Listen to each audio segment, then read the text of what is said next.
So we have a question on how do you know the difference between being sad and being depressed? Because sometimes we're not sure if we're sad or we're really into depression, or if it's just a little depression, like there's levels of depression.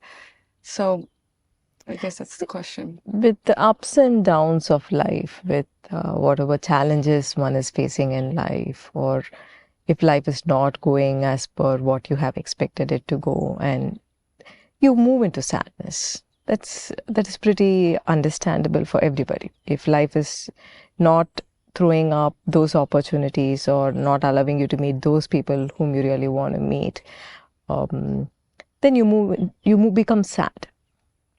Depression is just more than that. Depression is where it is just impossible for you to get out of that sadness.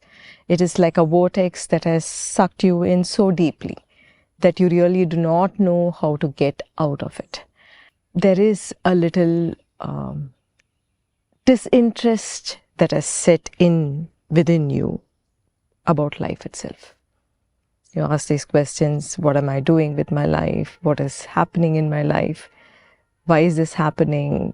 Why am I existing? When you have those thoughts creep in, and you really do not have an option of getting out of those thoughts, that is, you're stuck in it, then you need to become more aware of where you are. Probably depression has set in.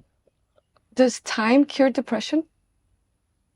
Like sometimes people say, oh, I'm just going to sit in my room and in the darkness, and in a month, I'll talk to you. You probably get more depressed at the end of the day. Time does not cure depression. See, what is happening in depression is your body, your mind, your consciousness, everything is leading you into that space where you are separating yourself from the rest of the world. Any suffering does that, and depression just doesn't give you an opportunity to go beyond yourself.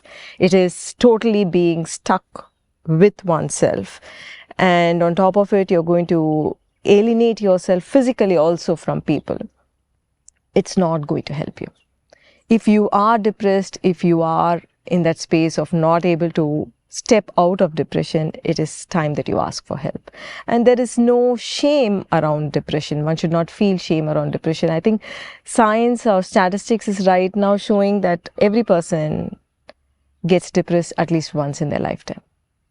It is scientifically proven that it's a part of what happens, but just that if you have a support of your family, of your friends, and if you are in a position of asking help, there is a way to walk out of it. Coming back to your question, it is every possibility is if you allow yourself to be in depression for this much time, then more depressed you're going to be. So the more you are getting into depression, more difficult it is for you to get out of depression. So that is why it is important to recognize very early, because when you recognize it very early, it's easy to get help and to walk out of depression as well. Should you push through what you're going through internally, like depression, when you're facing external pressure to keep going, or should you really just stay with what's going inside of you and try to keep functioning? Your question is, externally you continue to do what you're doing, and internally just stay with what is going on. Is that your question? Like you ignore what's going on inside and you just try to keep pushing? No, once you ignore what is going on inside, it is like covering up a wound, throwing a carpet on it and saying it doesn't exist. That is the problem not only for depression, for any mental illness. People believe that as long as they're not bringing attention to it, it doesn't exist, but that's not true.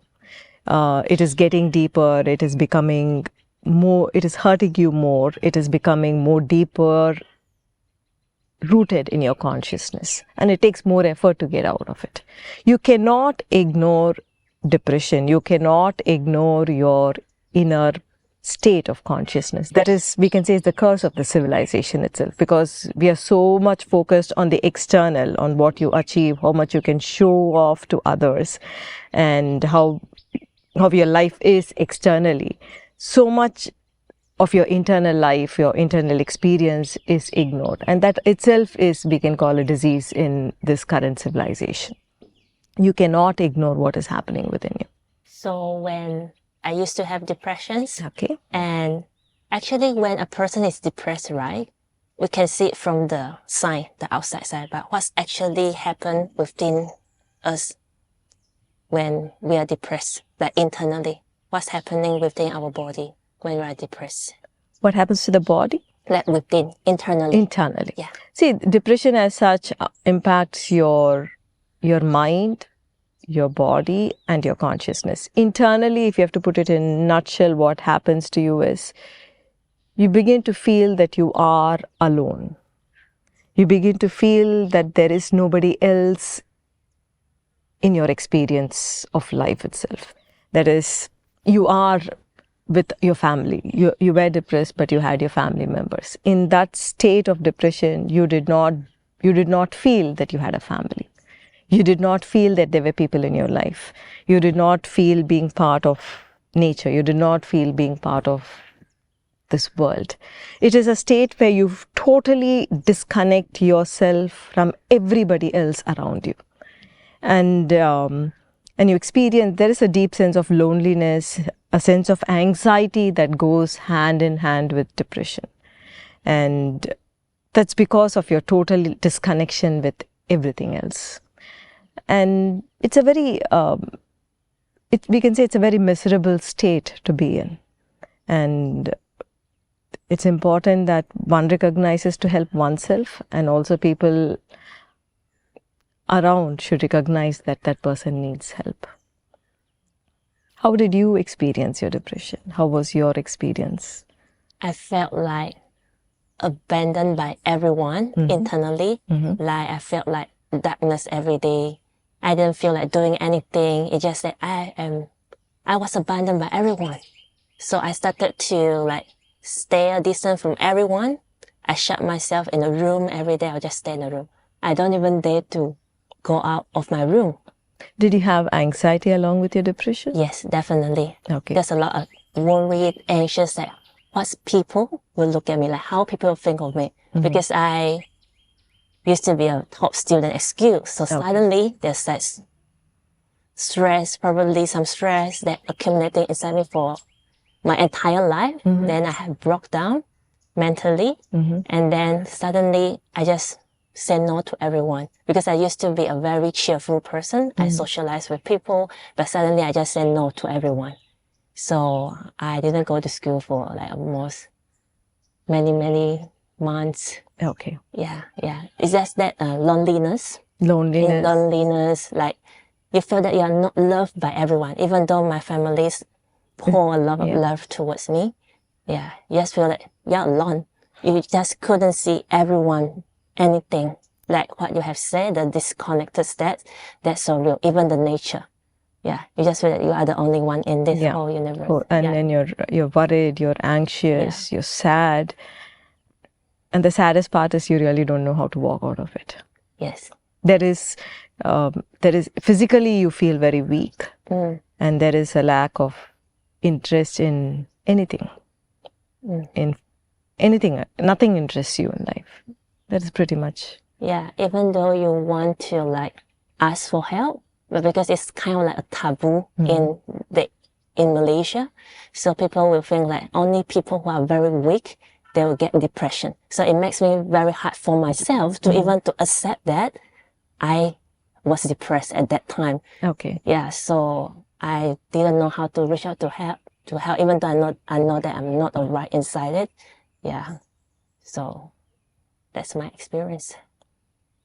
Very well put, because people need to hear this. People need to hear this is okay. It is okay to be depressed. And science is showing that you get depressed. Every human being gets depressed once in their lifetime. But what one needs is that support system to help you out of depression. The support system where you can ask for help, where you have all the wisdom, the teaching, the practice to help you get out of depression. That's what the world needs. So is there a reason why people move into depression with no reason? I felt a situation where I have a wonderful family, not just immediate family, even the extended family. I have no problems, no financial problems, no relationship problems. But still there was a time where I moved into depression. For no reason, I couldn't jot down the reason at all. It's very much possible. It is not necessary just with a disappointment you move into sadness and get into depression, but it could be any stress or any disconnection, any experience of disconnection. Disconnection over here means not we're not talking about the physical disconnection. We're talking about you separating yourself from others, and it becomes an imprint in your consciousness. Like slowly you are living more and more in disconnection. That disconnection hurts. We are designed to experience beautiful connection. We are designed to experience that love, that togetherness. That is how we have evolved. Unfortunately, if there is one thinking that takes root in you, irrespective of your life situation, and you slowly build on that thinking, your brain, your mind, your consciousness, your body is getting acclimatized to that experience of disconnection, and slowly you get into it. And then for no reason you're sad, for no reason you feel lonely. Even she had a family. Even you had your family. But depression or loneliness is not because you do not have people in your life. You do have people in your life. It is more so because you yourself are alienating yourself from the rest. And that is the reason, that is the cause for depression itself. If you can address disconnection that you're experiencing, then you have a step out of depression. And how do you address that? It's like to see very clearly that it is this wall that you have built around yourself, that this connection that you're experiencing around people, around life itself, which is keeping you in that state of depression. If you're able to break through that wall, then you walk out of depression. So after listening all your sharings, it seems to be a hope for people who are depressed to get out of depression. So is it possible for us to be like totally free from depression? Oh, absolutely, yes. When people say that when you are depressed once, it is possible to fall back, it is like in simplest term, the neural activity of your brain is tuned to depression. But if you kind of get your mind strong enough, or if you're giving enough support to your mind in order to find depression, that's never going to come back. It's slowly, what we are trying to teach is, it's going to slowly erase the tendency to get depressed. So you don't need to fear it.